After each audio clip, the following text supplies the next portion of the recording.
So hi, good morning everyone from IADT. I'm just going to give people a couple of minutes to join the room. I'm Michelle, I'm here with some colleagues from the college, and we're delighted that you've taken time out this morning to join us. Very conscious that people have lots of competing commitments, and so please make use of the fact that this is an interactive session. You can messages to us throughout this session. Let us know what colleges you're from. Let us know why you're on the call, what information you'd like to find out from us today. And we're here to answer any questions that you have. What I'm going to do while I'm waiting to make sure everyone's had a chance who wants to come on that has actually joined us, I'm going to run a quick video clip that just gives you a flavour of the college.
So I hope that's given you just a flavour of life at IADT. Many of you on the call will know this already. We've got very strong links with a lot of further education colleges, and we're building those relationships and expanding them all of the time, and hopefully deepening them as well. Very conscious that, you know, we want to try and make it easy for people to find pathways from further to higher education, obviously particularly to our own college. So we want to provide as much information as we can to people. There's been a lot of chatter in the last week or so. You've probably seen online from the Department of Further and Higher Education. There's lots of energy around this whole idea of easing people's pathways, making information more easily available. I'm quite new to the sector myself, and I suppose I too have struggled with kind of understanding how one goes about navigating from school to FE to on to wherever they want to go subsequently. So this is just a small part of that. I always say to people on these calls, this is just one of many opportunities to interact with us. We're a really small college. We're very accessible. We have a chat function on our website. We've info@iadt.ie for any queries after today's event. And you know, as I say, because of the size of our college, we have interact with individuals all of the time who have just maybe general questions, looking for general information, or might have specific questions. So we hope to answer as many of your questions as we can today. But before we do that, I'd just like to invite the rest of the panel to introduce themselves now. Thank you. Sure, I'll start. Hi, my name is Dr. Andrew Early. I'm the Head of Technology and Psychology at IADT. Hello, my name is Anne Farrell. I'm the Admissions Officer at IADT. Thanks very much. Yeah, I'm Ashton O'Gorman and I'm a second year arts management student in IADT. Sorry, Aisling. Yes, I was just about to say we have a couple of people in the background who may not be able to come on camera, so you might hear one or two others from time to time. One of our academic colleagues, Dr. Therese Moylan, may join us in a little while. Just been some technical difficulties in the background there. So just to give you a sense of how we're intending to structure this, as I say, keep sending in your requests to us. We're going to go give a brief overview of the courses. We're going to talk to Aisling about her experience as a student at the college. Anne is here to answer any questions you have and to give you information specifically about admissions and, as I say, that sort of pathway. She'll also talk about advanced entry options. We want to give you some high-level information about portfolios and what we term project days. Just to also bear in mind that this is one of a series of spotlight sessions, and we have one specifically on portfolios next Wednesday at 5 o'clock for people who want more detail on that. We'll also be showing you where to find really detailed information about portfolio application or submission rather on the website. So keep your questions coming in and we'll dip in and out of those as we go.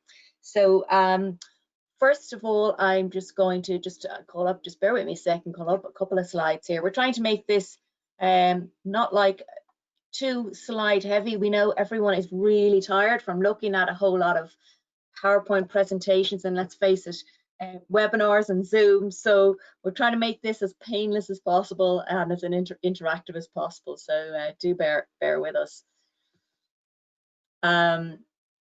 So if Therese is on the call and if she would like to talk to this, to the courses in relation to enterprise and humanities, I'll invite her to do so now.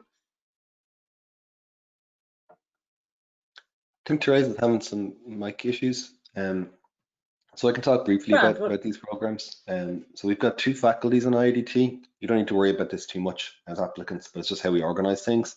We've got a faculty of enterprise and humanities, and then a faculty of film, art, and creative technologies.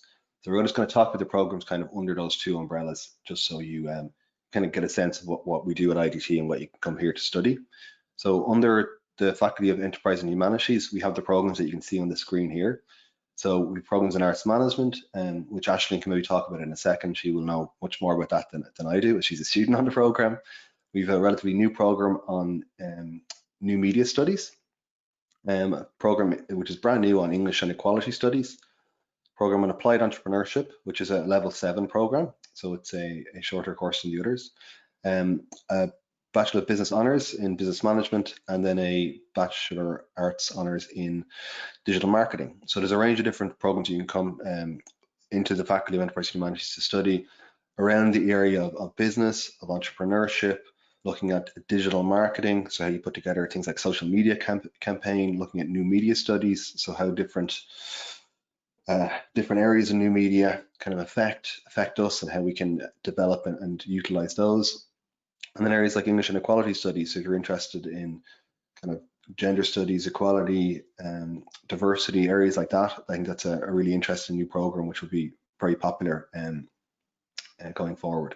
So I might ask Aisling if she's able to just kind of talk just briefly about her experience of the arts management program and just IADT in general. Is that okay, Aisling? Yeah, that's perfect. Yeah, so as I said, I'm in second year of arts management, and I didn't realize that the course was going to be so like diverse and like range through different subjects as it does, because there's marketing involved, there's finance involved, and then there's also theatre and music. So it really does explore like the different options of the arts. And IADT itself, like it's such like an inclusive nature and diverse student range, and like you meet different people of different backgrounds and interests, and I just think there's just like a pathway for every kind of person and student. That's great, thanks Aisling. I think the point Aisling makes there in terms of the mix of different content you get in these programs is interesting.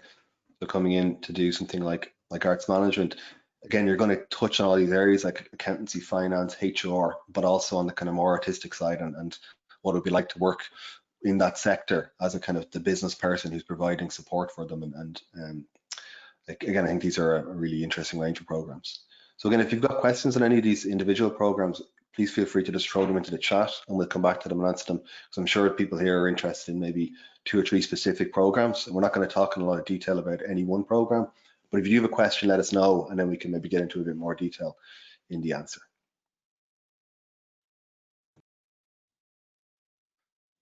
Okay, so then different colored slide for a different faculty. So these programs are in the Faculty of Film, Art and Creative Technologies. So that's the faculty I work in. So you see there's kind of a different flavor to these programs. So I'm going to talk about them just individually very briefly. And again, if you've got questions, let us know. So one of the programs in my department is the one on the top left here. So the Bachelor of Science Honours in Applied Psychology. So that's a 4-year honours degree. It's accredited by the Psychological Society of Ireland, so the PSI.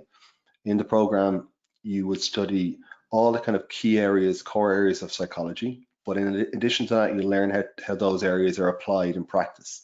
So you look at psychology being applied to technology, so studying the impact that applications, social media have on us as human beings, on our well-being, feelings, emotions, etc.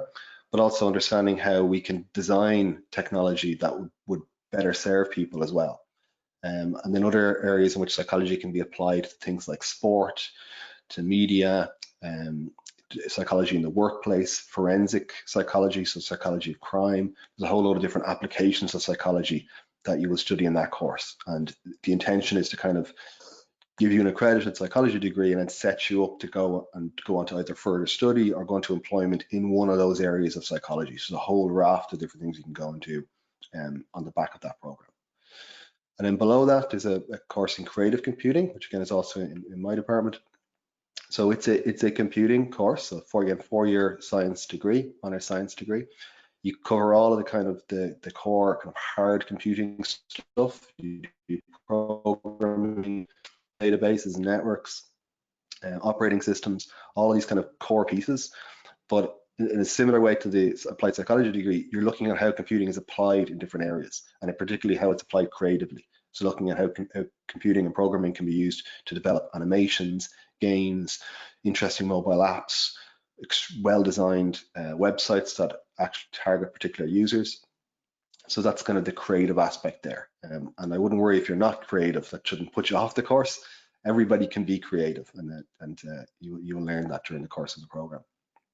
And then below that, there's a course in interaction and user experience design. This is a new program. We just had the first year of it running at the moment. And the aim of this program is it's not a computing program, it's a Bachelor of Arts.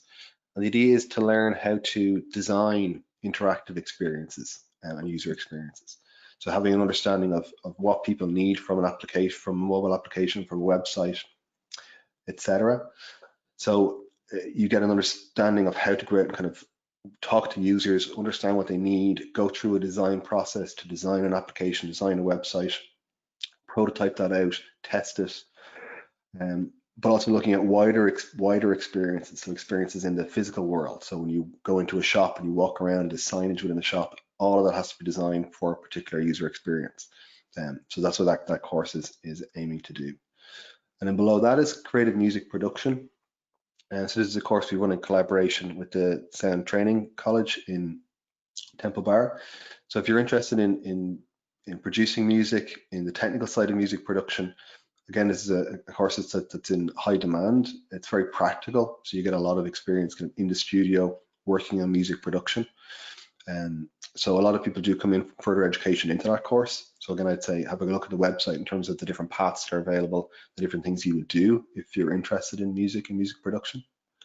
And then the last two on the kind of the left-hand column, film and TV, these used to be a single program, and we've now kind of split them out into their own individual kind of concentrations. So there's now BA Hons in film and a BA Hons in TV. And these two programs have got a common first year, or common first and a half year. So the first term of year 2 is also common. And students come in and they learn all about kind of script writing, production, technical elements of shooting film and TV, and managing a film and TV production shoot. And then kind of after the first year and a half, students split off and either concentrate on film if that's the course you've applied for, or TV if that's the course you've applied for. And those programs are based within the National Film School, so there's a lot of expertise and reputation and facilities and equipment that come with those programs, which is great. And then up in the top right, so we've got design for film. So this is actually combining two other courses. So just in case you're looking out for them, this course used to be design for stage and screen and 3D model making and digital art. So if you're looking for either of those two programs, they're now in this new design for film program. And the idea of design for film is that you will get the opportunity to learn really practical skills in things like character makeup, costume design, production design, model making, visual effects for films, TV, and games. And there'll be different options you can take within that program to go and pursue one of those different pathways. So if you're interested in any of those things that are related to the design aspect of filmmaking, that's the program for you. And then the last three are relatively self-explanatory. So photography and visual media. So again, if you're interested in understanding the kind of theoretical, technical aspects of becoming a photographer and working with visual media, we have a 4-year arts degree in that area.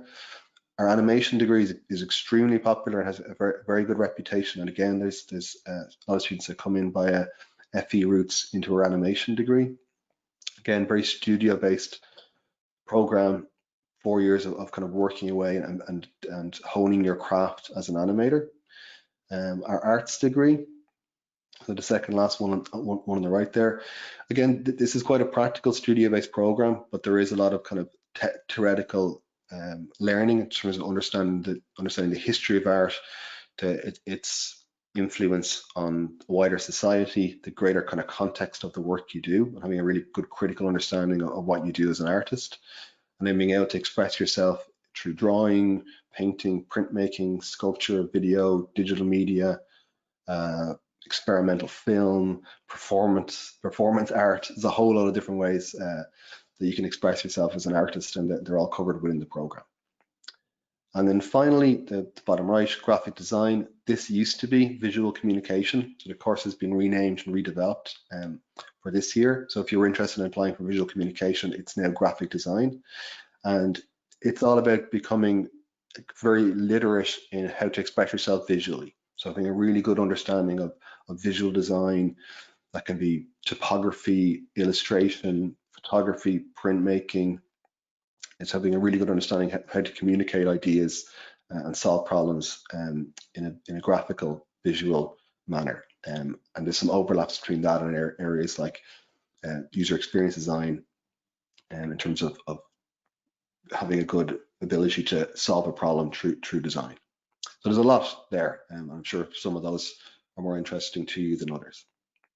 But again, happy to take any questions on any of those programs. Thanks very much, Andrew. And yeah, a couple of those new courses getting a lot of traction, a lot of interest.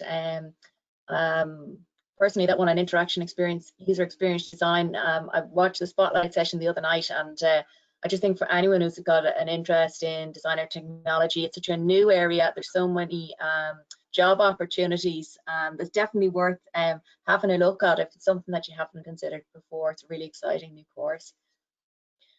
So I think what we might do next is I might ask Aisling just a little bit more about her experience as a student at the college. Unfortunately, Aisling's camera's not working, so we're just gonna have to chat, but I know you'll be able to hear her. So Aisling, did you want to just say a little bit maybe about your own experience of, I suppose, your pathway from FE to IADT for a start? Yeah, so I did my further education in Dún Laoghaire further ed, and I did journalism. And then I was advised by one of my lecturers there that IADT was only up the road, and she just said that there was just an arts management course, and she was very like passionate, I suppose, about it. And she just said that it would open me up to a lot more possibilities in like working in like the industry of marketing and arts as well. And I find that because IADT is quite a small college compared to the likes of UCD, that you do feel more included and you get to know people from outside your class. So there's just like a lot more experience. And would you have any sort of suggestions or particular comments for people on the call who are currently at an FE college and maybe considering coming to IADT? Yes, so because I did it in Dún Laoghaire, I found that because the PLC course was quite small as well, that I could go to IADT and fit in, and I would be more comfortable doing something that I already knew I wanted to do. And I just feel like IDT is such like an open college, and like no matter what kind of worries or concerns you have, there's always someone there to talk to and someone there to advise you on how to just go about your studies. Yeah, that's sort of a recurring message that students often say to me, that, you know, one of the real benefits of having relatively small class sizes is that, you know, you get a great level of support from your lecturers, and there's lots of guidance there. And also you get to know people from right across the college, because you're not just in one class group of 200 or whatever, you're probably in a class group of up to 30. So there Yeah, I seems to find be, that there's a lot more, there's a lot more like one-on-one interactions with the lecturers, so you feel more like encouraged to do well in your classes. Before I let you go, Aisling, I know you were in first year when we went into our first lockdown, but before that, can you give a flavour of what life on campus is like?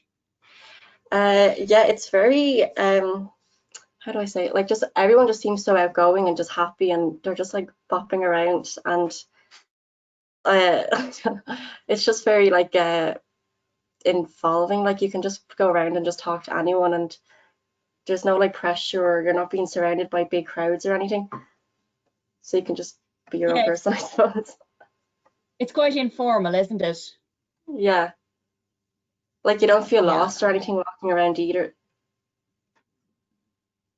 Yeah, and that's, I suppose, you know, as you know, I'm quite new to the college. I only started in February, and just before the first lockdown. But I've had loads of interaction with both staff and students since, and the students are always saying to me about, you know, just how much fun, how much they enjoy being at the college, and all the interaction they have with people from different courses and like-minded people. And the opportunity to get involved in all the sports and social activities, etc. Yeah, I remember like on my first day, my first like 2 friends that I made were from a different course, because we just kept like seeing each other walking through the corridors. So we eventually just sparked up conversation. So like you're just so included with everyone else in the college. Yeah, good. And how has your experience been? I know it's difficult for everyone, and though everyone on the call as well, and we're all at home. But how do you feel it has been in the last sort of 6 or 8 months? It has been tough, but it's been tough for everyone. But I feel like the lecturers have taken that little extra step to try be more engaging with us online, to try support us at home, and just provide a little bit of support where we might feel like it's not being given because we're just stuck at home. But I definitely feel like it's been like they're trying a lot to like keep us engaged and in class. Sorry. Yeah. Okay, thanks a million, Aisling. No problem. So I'm just conscious of time, and as I say, I see some questions coming in. I haven't had a chance to look at what they are yet, but I will now in a minute, and that's fantastic. Do please keep telling us what you need from this session, because that's why we're here. I'm going to invite Anne, my colleague from the admissions office, to come on the call now, and just going to give a little overview in terms of admissions, and if you have any specific questions with regard to advanced entry or that. So Anne, if you want to put your camera back on there and join us, that would be great. Hi, Michelle. I can hear, which is I can speak, but I seem to be having a problem with my camera at the moment. Do you have some slides there? Yeah, the technology gremlins are not being kind to us today, but sure, we'll keep going. So yeah, you can see that slide there now, Anne, can you? I can, of course. Thanks, Michelle. Okay, so hello everybody. Okay, so admission for all to year 1 of all our undergraduate courses is through the CAO. Okay, so their website. So basically there's some closing dates there that are very important to take notice of. Okay, so the main closing date is the 1st of February 2021. Okay, so that's coming up very, very shortly. And then, if you haven't applied by then, for certain courses, you can make a late application up to the 1st of May 2021. And then you have the change of mind period, which runs up to the 1st of July. Okay, so it's very important to note that the late application deadline only applies to courses which are not restricted application. So when you go onto the CAO, you'll notice that some of our courses are marked restricted application. And what this means is that they have a portfolio requirement or a project day requirement, or possibly a portfolio or audition in the case of creative music production, but there's an additional requirement for those courses. And that they must be included in your list of CAO course choices by the 1st of February 2021. You can't add them in, during change of mind. For our non-restricted courses, you can apply up to the 1st of May 2021, and you can also introduce them up to the 1st of July 2021. So that's the main dates for the CAO. And then in regards to advanced entry, you also apply for advanced entry to the CAO. So generally this is an option where people have either work or, and/or educational achievements that are considered relevant to the course. And then, so you make your application to the CAO, provide your support and documentation. You may be, again, you will see that some of the advanced entry courses are marked restricted, and these again will have an additional requirement such as portfolio assessment. Project days, it's important to note, don't apply to advanced entry. Okay, so if it requires if the advanced entry course is restricted, it will typically require a portfolio, or again in the case of creative music production, a portfolio or an audition. So that's so they're the main things to note about advanced entry. And there's a question in the chat from Thomas. He's asking, is there advanced entry into the old film and TV course? So in the second year of that program, I guess, or third year of that program? Sorry, Andrew? There's a question asking, is there advanced entry into film and TV, into the old program? So into second year. There is, yes. Yeah, so it is possible to apply.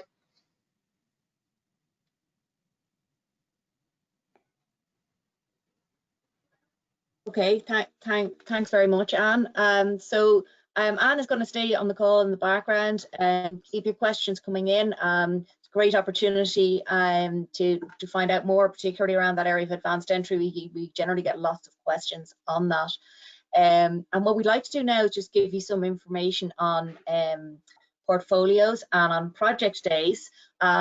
That said, just to note that I think I said at the outset, this is one of a series of spotlight sessions that we're doing, as you know, and there is, if you're applying for one of those restricted entry courses and you're submitting a portfolio, which you would need to do, that we're running a spotlight session specifically on portfolios next Wednesday at 5 p.m. So that might also be of interest to you. And later on in the call, I'll also show you where on the website to get all of the information in relation to portfolios. But for now, I'm going to hand over to Andrew and ask him just to give a high-level overview on the information that you need. I'll pull up those slides for you there, Andrew. Cheers. So as Anne was just saying, there's a number of the courses in IDT that are restricted entry, which means we need a portfolio, or in a small number of cases, an interview or audition. So all of the courses in the Faculty of Film Art and Creative Technologies, except for Creative Computing and Applied Psychology, all the other courses require a portfolio. So the message here is, firstly, get your application in for the CAO deadline, which is key for any of these restricted entry programs. So in by the 1st of February.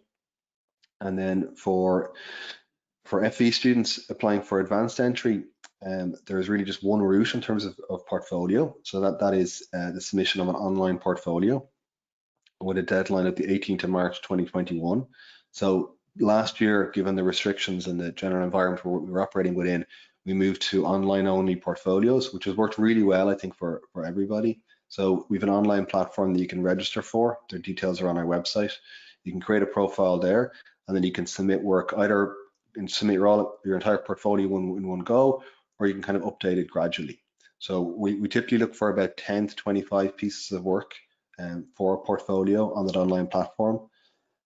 What's required for each program, so for film versus photography versus UX, is very different. So what I would say is we have a whole website a web page which discusses our portfolio requirements, and we have a booklet with pages for each specific program, which gives you tips on what you should include for each course. So I'd say if you're interested in any of the restricted entry courses, have a good read of our portfolio guidelines webpage, look at the portfolio booklet, find the course you're interested in, and really just pay attention to the tips they give you there in terms of what you should submit if you're applying to film or photography or whatever else it is. We also have a YouTube video which describes how to photograph your work. So it sounds like something that's kind of simple, just pull your phone out and take a photograph, but there's some nice tips in there in terms of just lighting it well, having a good background, don't have your work inside a kind of shiny folder that's going to reflect, some simple stuff, but it'll really, I think, improve the quality of the online portfolio and online work you show us. So that's the route for certainly for advanced entry into year, and it's also the route into first year of our programs. We have an alternative option, or another option that you can use, which is a project day. So this is something, again, we trialed for the first time relatively recently. So with these project days, the idea is that you can do this instead of a portfolio, or if you want to have kind of two chances, you can do this as well as a portfolio. So if you do the project days, it doesn't mean you can't do a normal online portfolio. And the way the project days work is there's a brief on the website, so you can go and have a look at that. You need to do a little bit of work at home ahead of time to kind of prepare yourself and get some work ready. You then attend an online virtual workshop with us. So that's one of the days between the 15th and the 17th of February. So you'll get on a call a bit like this, maybe on a different platform. You'll work directly with lecturers from the team. So it's a really good idea to kind of to get involved in that and get a sense of, you'll maybe see some of the other students who might be on your program. You get a chance to talk to the lecturers. You get a chance to do some practical work to get an understanding of the kind of things you might do on the program. And then that will be, we will give you a portfolio score based on the work you've done at home and the work you've done on the project day.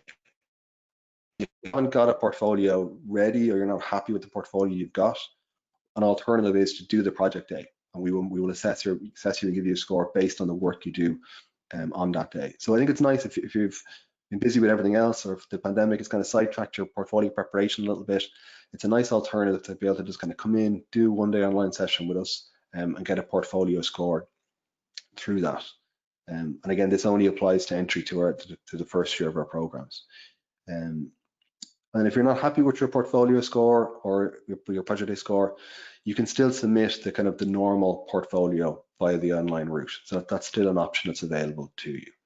So I'd say go and have a read of the website, check it out, take a look at the different dates and deadlines, and see whether you'd be interested in going down the kind of online traditional portfolio route, or if you think that the project day would be something that would work for you. Right, I see a couple of questions in the chat. So one is, a portfolio is not required for creative computing. Yeah, that's correct. No portfolio. Just get your application in for the 1st of February.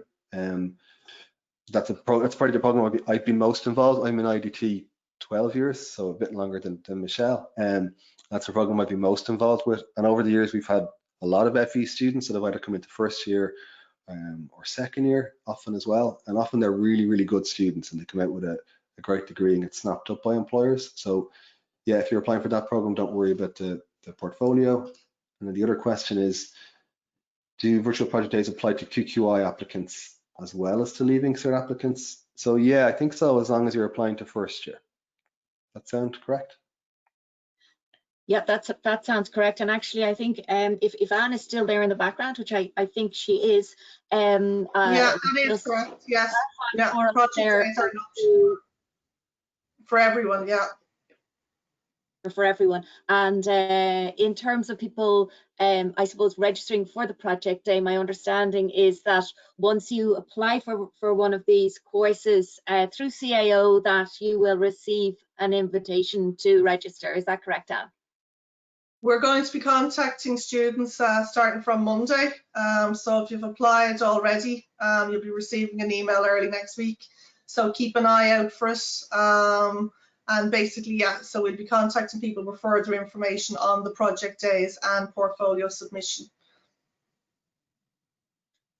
Okay, fantastic. What I'm going to do at this stage is I'm just going to actually, if you bear with me for a second, because I've got about quite a number of screens open here simultaneously on my laptop. I just wanted to show you briefly where to get further information on your on the website. So just bear with me a second. Okay, Andrew, can you see the website now? Yep. Yep, that's great. So this is the page that Andrew was referring to. So I'm just going to show you very briefly. Sometimes the navigation, if you're not familiar with the site, can trip you up. So this is, if you come into our website, this is our home page. You just go in here under study, down here, digital portfolio submission. And this is where there's a wealth of information that Andrew described, where you'll find everything you need about digital, about portfolios. So be that tips you're looking for, there's the guidelines booklet that was referred to, the project days, and substantial video recording there, which gives you lots and lots more information. And as I said already, this is one of a series of spotlight sessions. So you can see here if there's any further ones that you haven't yet registered for that you would like to do so, we're still taking registrations. And there's the specific one next week on portfolios. Just trying to find it here now. It's in there somewhere. I'm probably, oh, there we go. So portfolio submission, that's the one to try and join if you want to find out more about portfolios. So I'm just going to check in there if there's any further questions, or if there's anything we haven't covered that you were hoping that we might. Do let us know. There's a few questions here, Michelle. Do you want me to read them out for you? Yeah. So there's one from a mature student who's interested in art. And we didn't speak about it too much. We have lots of mature students in IADT as well, and loads on that program. A number of mature students on that program in particular that I can think of as well. So this prospective student is asking, she's doing her level 6 QQI now. Will she provide her Leaving Cert results or her QQI results? Hi, she should provide both. So she can provide both. So if she's applied, yes, which kind of she can give both basically. Cool. Next up, does creative music production need a submission of a portfolio for a QQI student? Creative music production, you'll have the option of a portfolio or an audition. So actually on the creative music production course page, there's lots of information on the two different pathways. Which call it the production pathway and the practice pathway. So you should have a read through that, and there's also information on the auditions and the portfolio requirements on the course page. So we'll write out to creative music production applicants with further information on that also shortly. Okay, that's great. So yeah, if you check out the course page, you'll get some more information. Next one, can you apply to first year and advanced entry at the same time? Yes, you can indeed. Yeah, you can apply both to the CAO and which kind of as part of the same application. So you'll see them both side by side on your application. Yeah, and we get that quite a lot. I think it's people who are unsure whether they've got enough to get into the second year of a program will apply to first year, and we'll assess that and make a call. So that's a good question. For creative computing, is a merit or distinction required for maths? Okay, so basically, so you don't need a merit or a distinction if you're applying to, obviously, QQI. You just need to have passed the maths methods module. So you don't have to have a distinction or a merit in them. And you can also have passed maths in the Leaving Certificate, an 06H7. That would also meet the maths requirement. Okay, great. The next one, are past spotlight sessions recorded for viewing? I'll take that. Yes, we are going to record the sessions, and they'll be made available on the website shortly. Great. I think that things like the portfolio spotlight session in particular will be useful ones to have recorded, because I think a lot of people have got questions around that. So yep, that's good to know. Is advanced entry limited to level 6 only, or can level 5 applicants apply? This is for film and TV. Okay, so typically, most would have a level 6 qualification.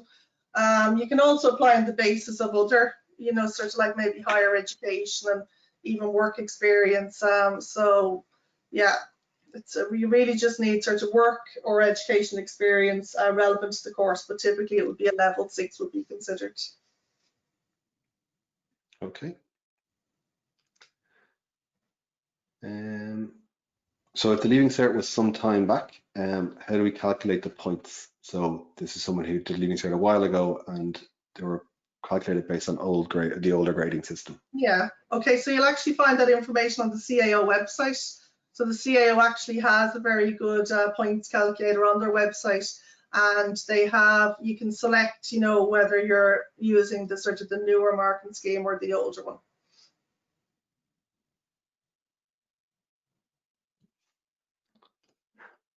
Okay, and the last one, I think.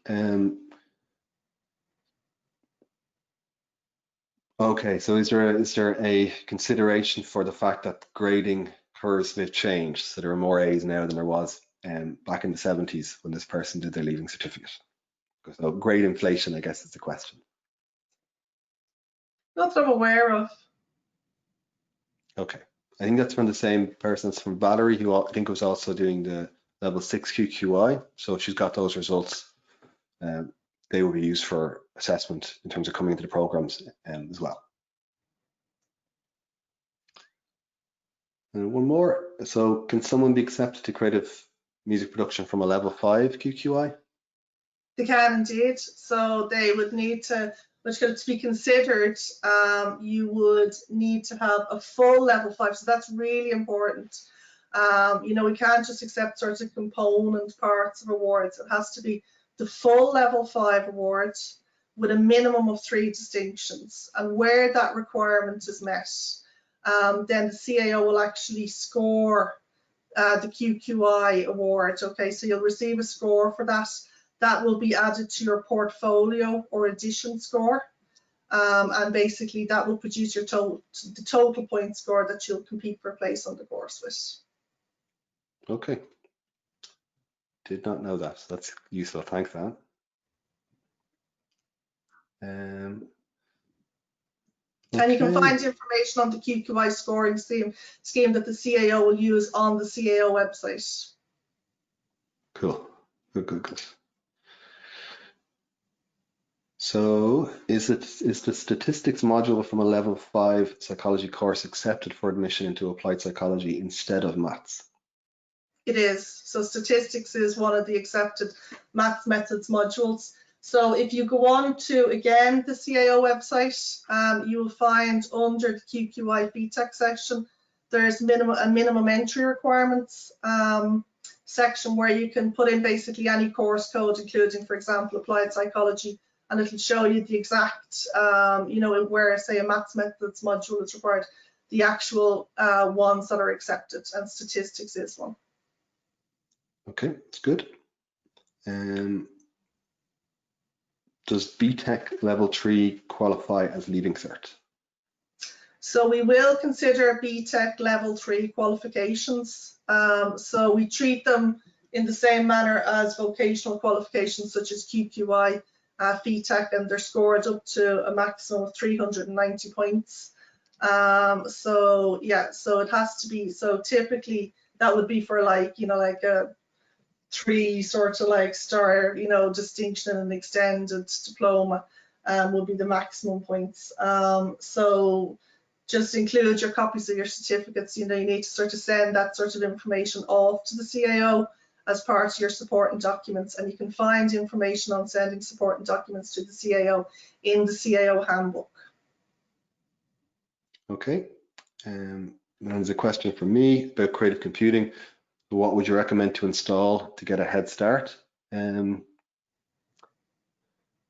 So, I mean, if you can kind of have a crack at a bit of programming before you come in. So if you're doing that already in your FE, then you'd be ahead of the game in some regards. But trying something out like a programming language like processing, so installing that and doing some maybe online tutorials, something like that, that would be good. Or working your way through something like the Code Academy course for JavaScript would be good. But it's not really too much you need to install as a head start. We'll kind of talk you through that as you go along. But if you can come into the program with a little bit of a understanding of kind of computing and programming, it will be helpful. If you don't have that, it's completely fine. We treat all students as if they've never written a line of code before, and we start from that basis.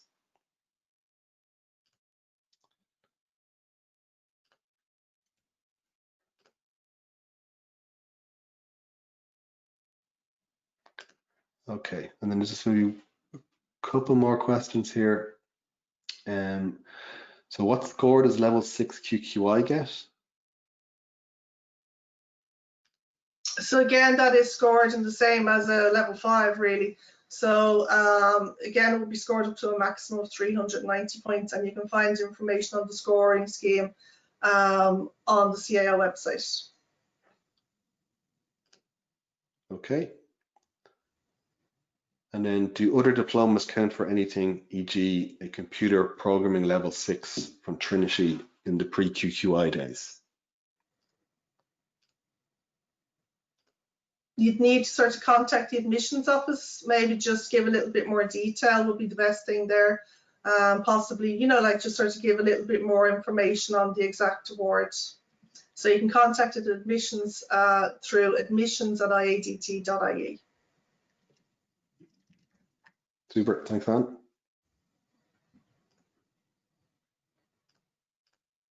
Okay, I think we've covered them all. If we haven't, throw your question in again and I'll see it. Or if you have any other questions that you haven't had a chance to ask or have popped up based on that, please let us know. Okay, so there's a couple more. How competitive is it for Feedtax students?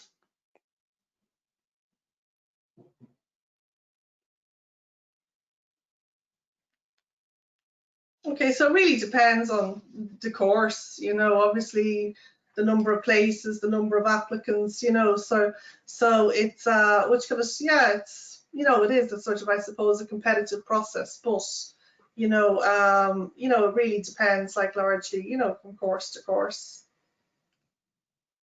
Yeah, I was going to say the same. I was kind of afraid just to say it depends, but it kind of Yeah. does. So if there's a It does course with really, I mean, honestly, like it really does, you know. yeah, so if there's a course with a lot of available places in it, then it might be a little easier to get into. But if there's a lot of competition for those places, it's going to be quite difficult.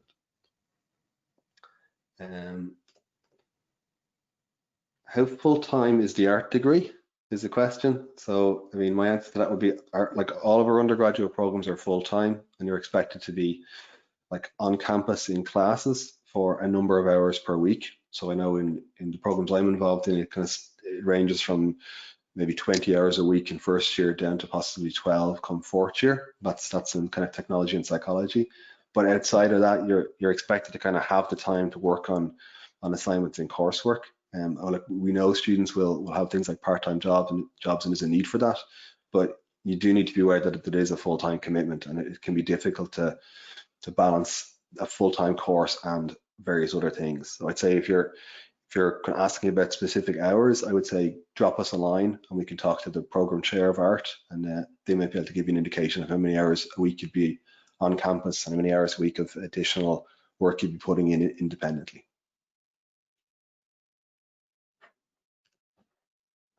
Thanks, Andrew. I'll read out the next question for you. You're trying to do everything there. So there's a question here.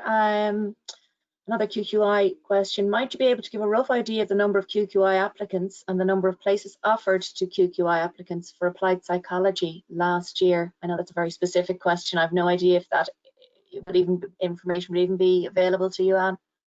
No, which goes, unfortunately, it wouldn't. Yeah.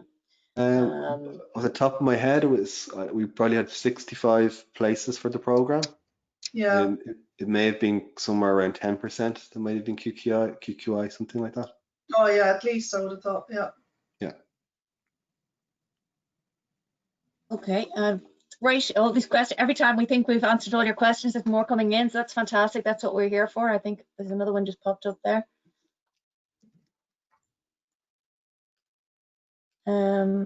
Do you have older students in art, and is there any plans for mature students? So Andrew, you might answer that. I understand it's quite a mixed group of students in that class. Yeah, it's not a program I'm very involved in, but like I've been in the studio and seen their work at exhibition, and every year there would be a number of mature students doing great work. So yeah, there are older students in the program. Andrew's broadband. My broadband, Michelle, is frozen for me. Diverse range of ages. So Andrew, sorry, we lost you there for a minute. I think the broadband might have been giving you a bit of trouble. No problem. So yeah, there are mature students, there are older students. And is there any allowance for mature students? Well, it kind of depends what you mean by that, but typically, like, not really. We'd expect the same standard of work. We expect everything else. I mean, if someone has got, if anybody of any age has got some other issues in terms of physical disabilities, learning disabilities, other pressures they're under, I mean, there are things we can take into account, but no, we wouldn't make any specific allowances for mature students. That's just been clarified there from the person asking the question. They meant in terms of spaces, space allocation of places. Okay, cool. Yeah, most programs would have an allocation they would reserve for mature or for FE applicants. And anything further to add to that? Yeah, so basically we would, as Andrew said, each program would take on a number of mature students typically every year. And actually, just in relation to art actually has, certainly for the last few years, has certainly had, like probably one of the highest numbers of mature students, I would have said, Okay, so the broadband been working against us again. We've lost Anne there. Anne, could you just repeat that, please? Just to repeat what Andrew said, in that each year every program would take on some mature students. We have a lot of mature students in IADT, and actually the art program in particular, certainly for the last few years, actually seems to have quite a number of art students. Just in relation to your previous question. Okay, thank you. And Anne, would you be encouraging mature students who have an interest in maybe finding out more to contact the admissions office specifically with their particular circumstances and their, where they might be coming from? Is that a good idea? Okay, so the important thing is, so on the CAO, when you're completing your CAO application form, there's actually a section for mature students to complete. So it's really important that they complete that section. So there'll be a space on, work experience, educational achievements, hobbies. There's a section for a statement of interest in the course. So it's very important that they complete that, and also that they send any supporting documentation into the CAO, because when their applications are being assessed, it will be, based on that information. And obviously if it's a portfolio course, for example, obviously on their portfolio as well. So they should, there's actually there's a good guide for mature students available on the CAO website with lots of sort of tips on what to include and some information on sending your supporting documents. And mature students can also be, assessed on the basis of school leaving qualifications as well.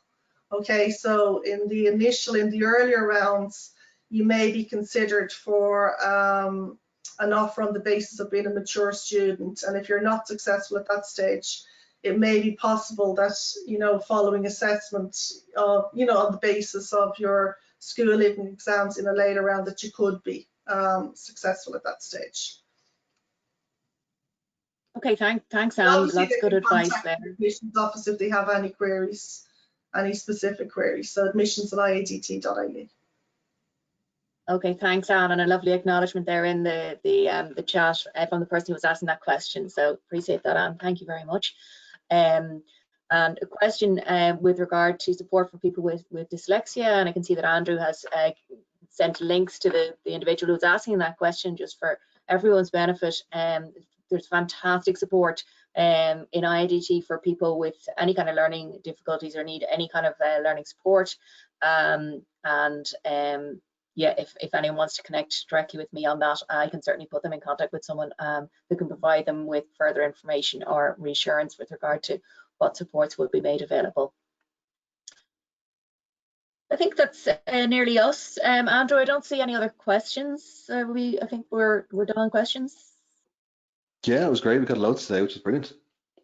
Yeah, fantastic. And as I said at the outset, you know, for those of you on the call, this is just one of many ways for you to interact with us. We love to get inquiries. So, you know, just contact. The easiest way to get in touch is just info@iadt.ie. We're a small college. That the message will get to whoever it needs to get to, and we will get back to you. So I guess just all that remains is for me to say thank you very much to Andrew and Anne and to Aisling, and I know Therese was there in the background, and I see another question coming in. Do I, Andrew, just before I sign off? It's just a thanks message. Thanks for the thanks. Comment. Okay. I hope those of you on the call got the information you needed and know where to go for further information. So I always say, do keep in touch with us, follow us on our social media channels, and ask any questions you have over the next while, and register for upcoming events. I'm just going to leave you with another video. So as you know, we're home to the National Film School. This is a video I like to share. Andrew was on a visit at school with me the other day, and I shared this same video. So this showcases some work done at the National Film School by our students. It's the filming of a video for a band called the Coronas that you'll probably all know, filmed in 2017, and I like to say it reminds us of a time when Corona was only associated with happy things like beer and bands. So I hope you'll enjoy this. Thanks for joining us today, and do keep in touch with us, and best of luck over the coming months.